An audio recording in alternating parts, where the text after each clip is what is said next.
Sarah and I spent a lot of time eating lunch in the art room. A lot of the time it was just the two of us quietly eating.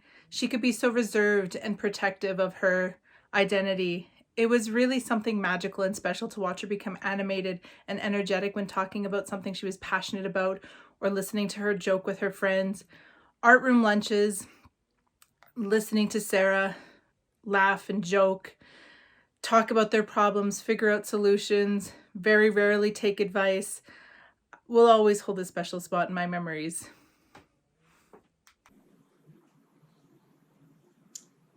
My very clear memory of Sarah is when she was in kindergarten. Her kindergarten year, it was the Christmas concert. And the little ones were so shy and they got on the stage and we were doing Rudolph the Red-Nosed Reindeer.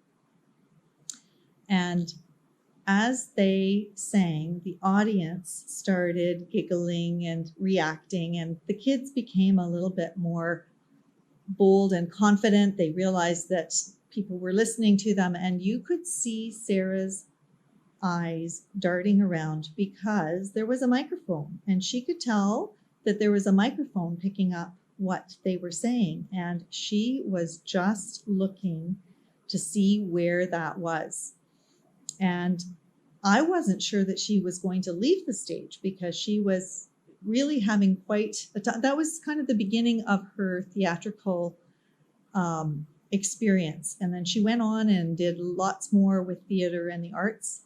And I just remember very vividly her kind of blossoming on the stage. Hello, I'm Mrs. Tammy Keene. I had the great privilege of teaching Sarah in grade 1. She was a strong person. She knew what she liked, she knew what she didn't like, and she was a gifted storyteller. I was also fortunate to be the junior girls volunteer basketball coach, and I was so impressed that she wanted to learn new things, try new things. She may have been trying to follow in her brother's footsteps, but she was not afraid to give things a try, to learn new things. We could all learn from her. Thank you so much. It was a real joy teaching her. She will be greatly missed.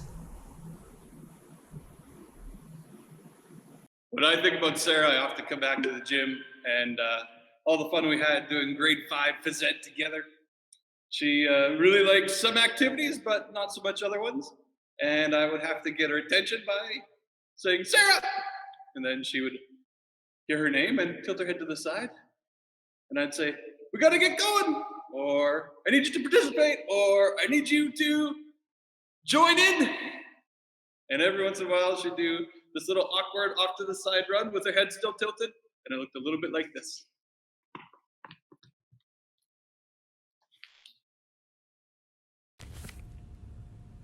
When I think of Sarah, all I can do is smile. Sarah was full of life and joy. She was unapologetically herself, and I loved her for that. I am a better person for having known her. I am grateful that I had the pleasure of teaching her from grade 4 through to the end of grade 7. Sarah, I miss you, but you're with me always. When I think of Sarah, I always remember her kind, generous heart, her quirkiness, her sense of humor, and just her passion for animals. She had such an amazing ability to express herself through her artwork and her incredible story writing. I could have read her stories for hours. Sarah will be missed, and she has left an incredible void.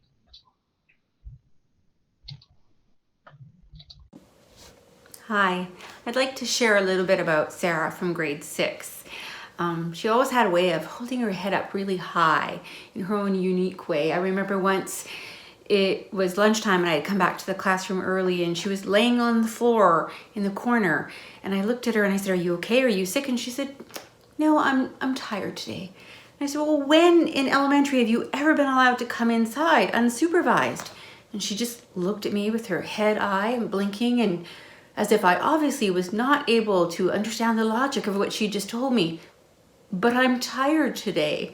So she always had this really unique way of looking at things. And anytime I would tell Lois about any of the little stories about Sarah and the quirky things she did, she would just laugh so hard and she would say, "Yup, I can see that," and constantly would do all this amazing work on things and then leave it at home or in the hallway or on the bus, and we would laugh about it. And Sarah would always make that as a goal to get better at. And the very end on her report card I wrote, "Sarah, you bring thoughtful and unique perspectives to the classroom that we've enjoyed so much." And that is so true.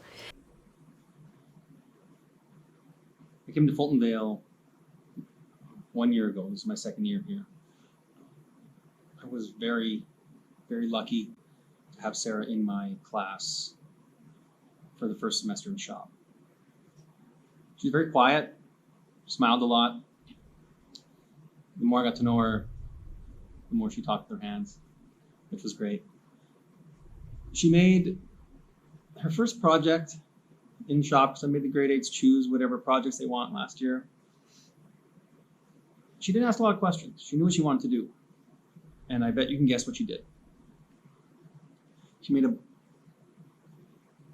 bee out of blocks of wood, sanded them down, glued them together, clamped them together.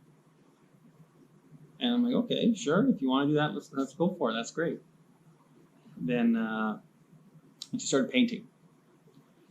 And the look on her eye when she was painting, she was focused. Nothing could bother her. She knew exactly what she wanted to do and how it was going to look and how it was going to get designed. She even put a nice smiley face on it, and she knew exactly what she wanted to do. And then she just wanted to make clay. And she wanted to use plasters, make good clay, slip casting. And all she did every day, came in, mixed everything up, quartzed them out, got them ready, shaped them, fired them, she painted them, everything. She knew exactly what she wanted to do. She's a great student. I never had to say, "Hey, Sarah, get to work." She'd tell me to get to work. Second semester, it's co-teaching drama. And I like drama, but I'm not the best at teaching drama.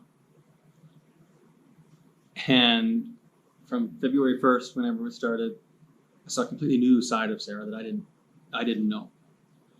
She was so quiet and reserved in the first semester, in my class at least. And then boom, completely different person in the best possible way. She just kept wanted to be out in front every single time. And she would talk like this, and she wanted to do things, and nope, I'll do this, and well, actually, I'm going to do this. And I just sat back and watched and smiled. Just smiled.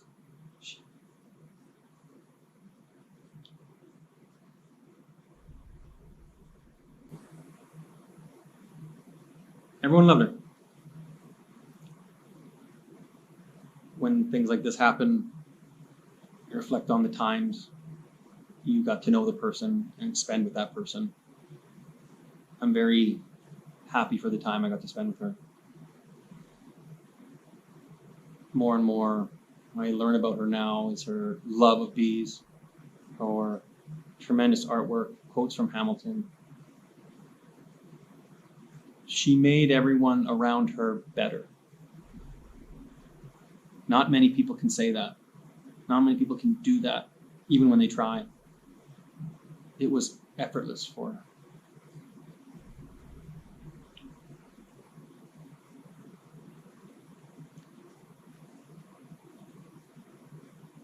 Effortless.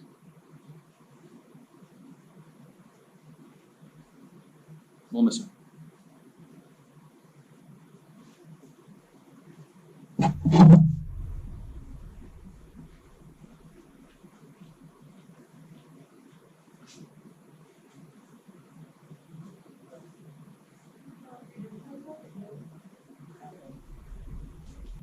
Sarah's an interesting cat. That's what I have to say about Sarah. She, I taught her grade 7 social, grade 8 phys ed. In terms of phys ed, And I didn't get to know her much through that. It wasn't her apart from badminton, it wasn't her big thing. But in social, she was a go-to. She's a smart cookie. She had an interest in a lot of the stuff we were talking about, from the mundane to the fascinating. She had insights. But the two big, maybe three big things about Sarah that I'll totally kind of will pop in my head all the time is she was one of our regulars for Hawaiian Shirt Day. I know that wearing this a little bit of honor today in her honor. That was a big thing. She bought into it and she loved it. I admired the way that she kind of carried herself at times. By the grade 8, she was a bit of a loner, it seemed at times in the hallway, but she carried herself with such an air that it seemed like it didn't get to her. She knew what she wanted to do, and she kind of went ahead and did it. And her performance in the Christmas Carol, so good. It was that her confidence on the stage, her presence, and everything else. It's a carryover from what I said in the hallway there.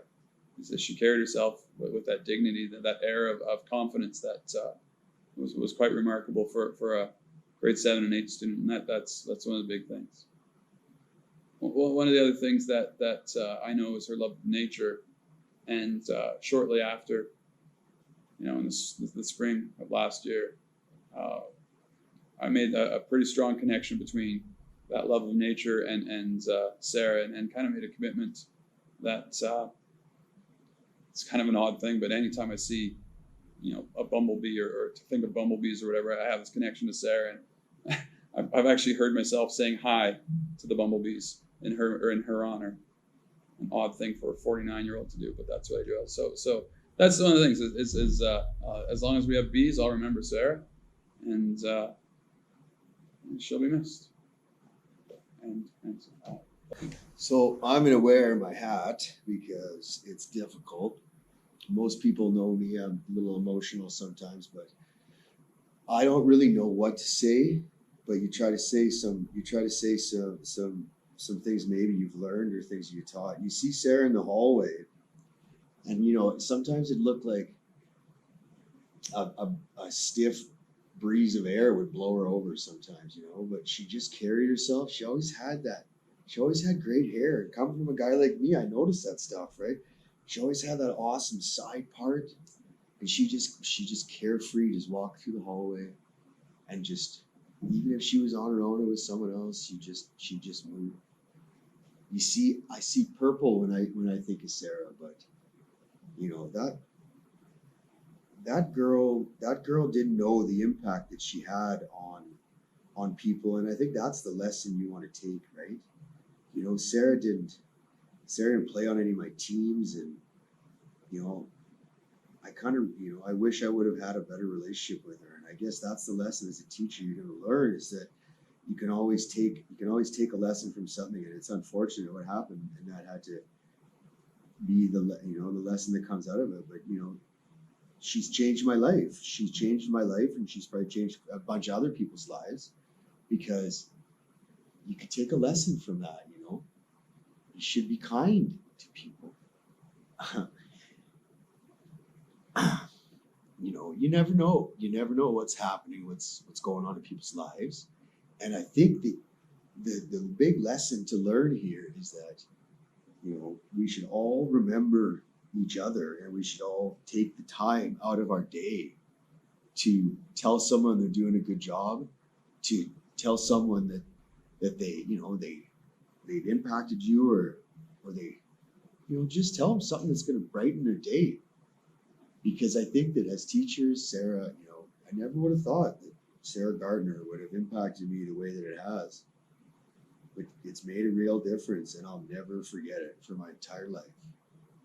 That the lesson to be learned is that it's probably not it's not about you, it's about someone else. And if I can teach that to kids, that's the lesson that I get from her. I see her walking in the hallway right now, standing tall, kind of looking somewhere in a direction, and almost like she's floating. And like Mr. B said, she did support the Hawaiian Shirt Day, and we try around here and she jumped on, and you know what? That's a good thing, and I think I'll remember her for a lot more than that. So that's where I'm going to leave it. God bless him.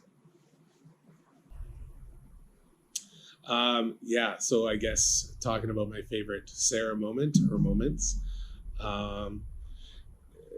seeing from grade 7 to grade 8 the build in confidence, and seeing her passion for performing was pretty exceptional, so it would have been pretty incredible to see her progress, because I know from like grade 7 to grade 8 there was a massive jump. She found her confidence, her voice on stage, and I think the confidence part and the voice is probably one of the most special things about her. She was who she was, and she was okay with it, which is pretty amazing at this age in particular. I mean, some people kind of struggle with that their whole lives, and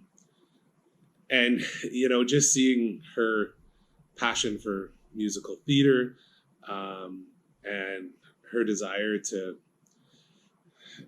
pursue that. Yeah, she's a very special person, and she's very missed. All right.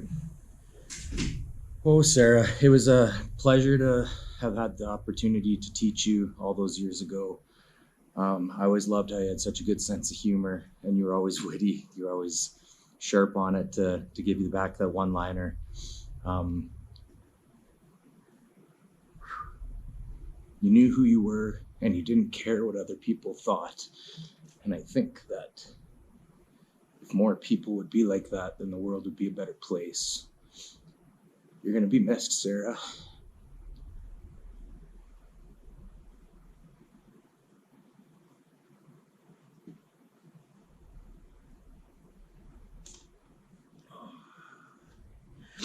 You're a true inspiration for people, because you were just yourself and you didn't care. You didn't care what other people thought. You'll be missed.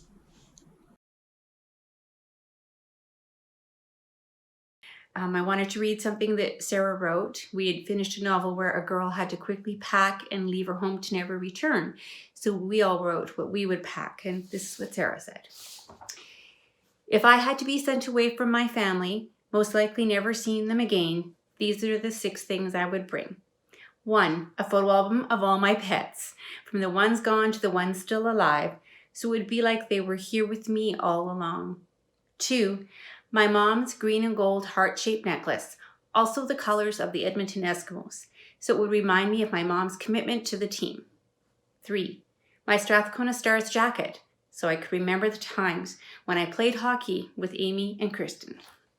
4, a belt buckle to remember my dad and all the trips we went to see him compete in Cow Horse. 5, 3 stuffed animals I hold close to my heart, 2 pink fluffy unstuffed bunnies, which were the 2 stuffed animals I got when I was just a baby, and a gray and white husky that I got from one of my friend's birthday parties.